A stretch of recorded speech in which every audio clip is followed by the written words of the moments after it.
What does it mean to be a freeloader? The elderly woman is nothing but a leech. Tell her to scram. H. Musher, get out, you old hag. I never imagined that words of disrespect could cut so deeply, especially when they came from a child's lips. This all started a few years back when my husband passed away in his early 30s. Right up until the end, he held my hand and whispered, "Aurea, I'm sorry. Find happiness." Sadly, achieving that happiness was a struggle. Part of the challenge stemmed from living with my mother. Around the time my husband died, my father also passed away unexpectedly. My mother, who resides in a remote area where a car is a necessity but lacks a driver's license, was worried. So, despite the longer commute to work, I opted to move in with her. In hindsight, that choice was a mistake. Initially, my mother suggested, "Let's cooperate and live together." But soon, she settled in sloppily, treating the sofa like her personal nest. Despite our initial agreement, she made no effort to help with chores. Whenever I brought it up, she'd retort, "You're the worst daughter, forcing an old woman to work. You're already a disgrace for coming back home." Her words cut deep, keeping me awake that night, deeply hurt. The next morning, I mustered courage and said, "Mom, if you dislike having me here so much, I can leave." She glared at me, responding sharply, "You know I can't manage without you for shopping. Are you trying to threaten me?" "No, I just thought maybe I'm making things difficult for you."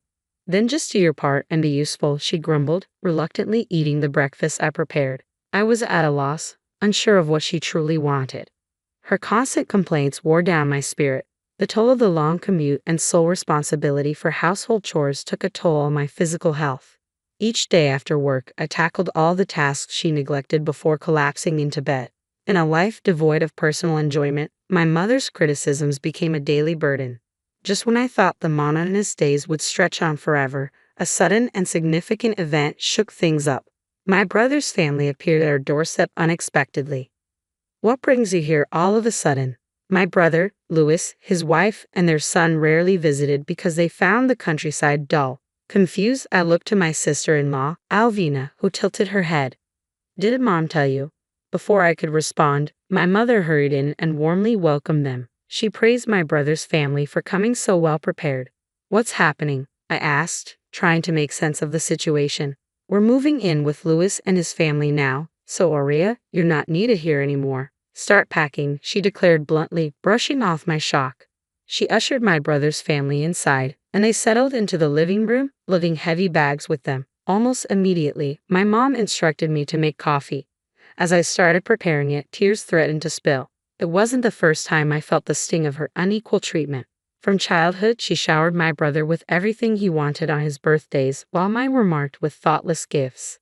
When college came around, my brother received financial support, while I was denied, with my mom asserting that women didn't need higher education. Determined, I worked tirelessly, secured a scholarship, and graduated from a 4-year college, juggling part-time jobs and studies.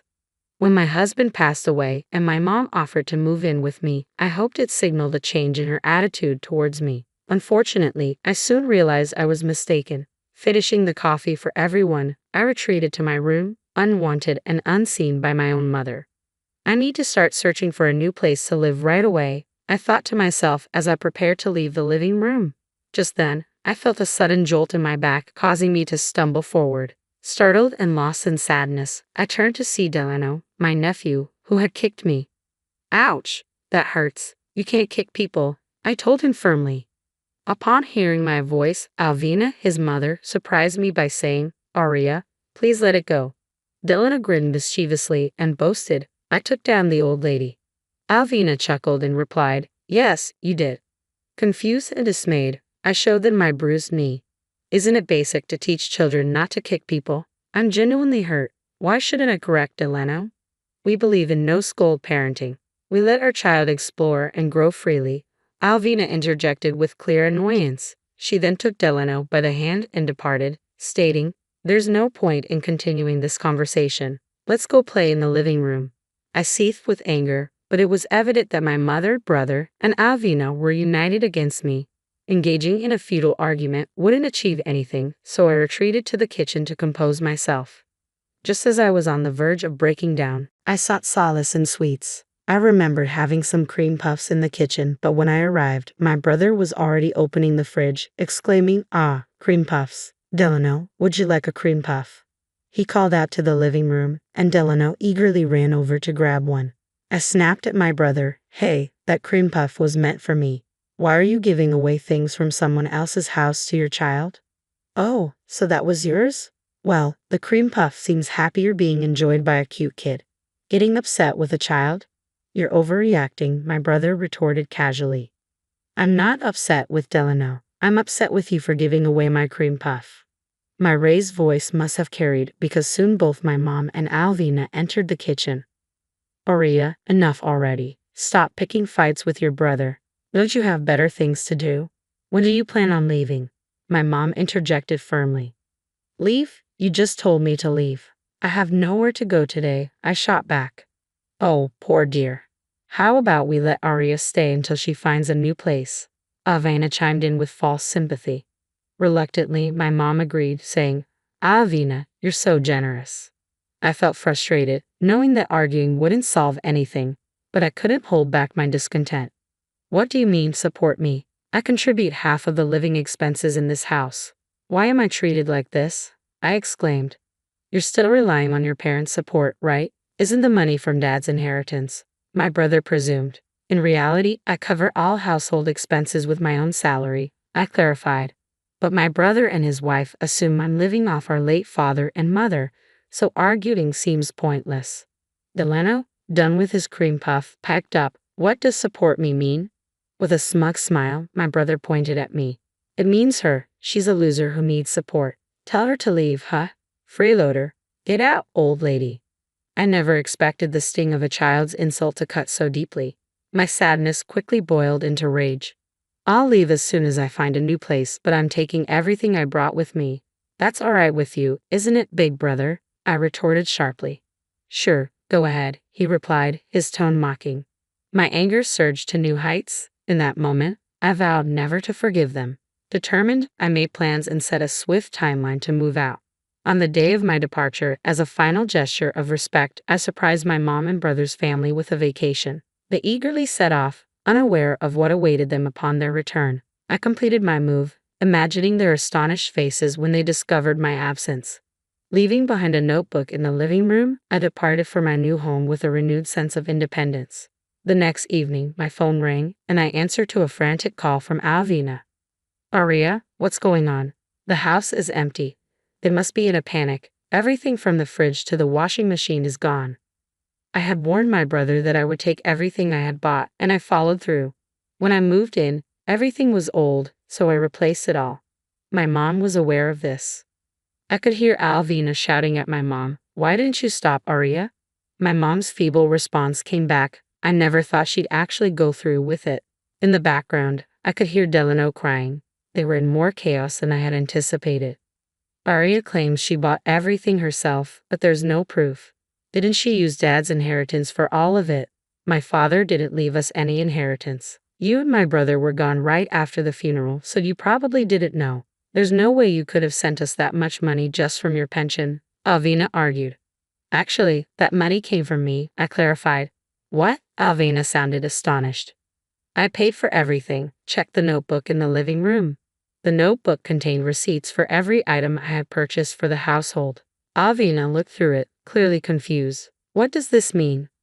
I explained. I have more financial resources than you and my brother realize. I didn't receive any help with college tuition, which was frustrating, but I used that frustration as motivation. I worked hard during my job search and eventually secured a position at a top-tier company. Accustomed to hard work, I excelled in my role and am now the only woman among my peers on a fast track to promotion. My mom and brother never seemed interested in my work, so I never bothered to tell them, Alvina explained over the phone. Both my mom and brother appeared shaken, but I felt no obligation to prolong the conversation. Feel free to live your life without the burden of supporting me, I calmly stated before hanging up. That night, I slept peacefully in a quiet home for the first time in a while. It was truly serene, free from being kicked or hit by my nephew, and without anyone urging me to leave. A few days of tranquility passed. Then, unexpectedly, my mom and brother's family discovered where I lived and showed up at my door. When I asked through the doorbell, What do you want? My brother pleaded. Please return the appliances or lend us money to buy new ones. We're at our limit. I had assumed my brother could manage, but it turned out he had quit his job when they moved here. When I returned home, I had no rent to pay. They thought they could live off my mom's pension, what they assumed was my dad's inheritance. When I laughed at their foolishness, my brother became furious and started yelling. Ignoring him, I calmly called the police. Hello, there's a commotion at my apartment entrance, and it's quite frightening. Could you send someone over? The police arrived within minutes, thanks to my proximity to a police station. The security in my new place was outstanding. Anticipating that my family might track me down, I had informed friends of my move and deliberately chosen an apartment close to a police station. I had resolved that if my mom and brother's family ever showed up, I'd immediately involve the police. As expected, they received a stern warning and left in a hurry. After the police intervention, I was confident they wouldn't bother me again. I blocked their phone numbers and email accounts, successfully severing all ties. I later heard updates about my mom and brother's family from local friends. My brother is now working part-time at a grocery store, 90 minutes away by car from our hometown. He's so inept that he gets yelled at daily. In that rural area, there are few job opportunities, so he clings to his job, constantly scolded by a younger manager. My nephew Delano started kindergarten but is struggling to make friends. Thanks to Alvina's lax parenting, Delano has become so spoiled that he's hitting his classmates just as he used to do to me. Word spread among the moms, and now Alvina and Delano are isolated because no one wants to associate with them. Delano's stress manifests in daily tantrums at home, causing chaos and further damaging their already old house. Furthermore, Delano seems to have developed a deep mistrust of people. He won't even leave the house and has stopped going to kindergarten. Alvina spends her days crying, repeatedly asking, "How did it come to this?" As for me, I'm thoroughly enjoying living alone. The desire for my mother's approval vanished when I cut ties, and now I'm relishing the freedom I finally gained. My life is comfortable as I balance work and independence. Living alone can be lonely at times, but I haven't met anyone I like more than my late husband. I hope that someday I'll meet someone I can love as much as him. When that time comes, I'll be ready to start a new chapter in my life.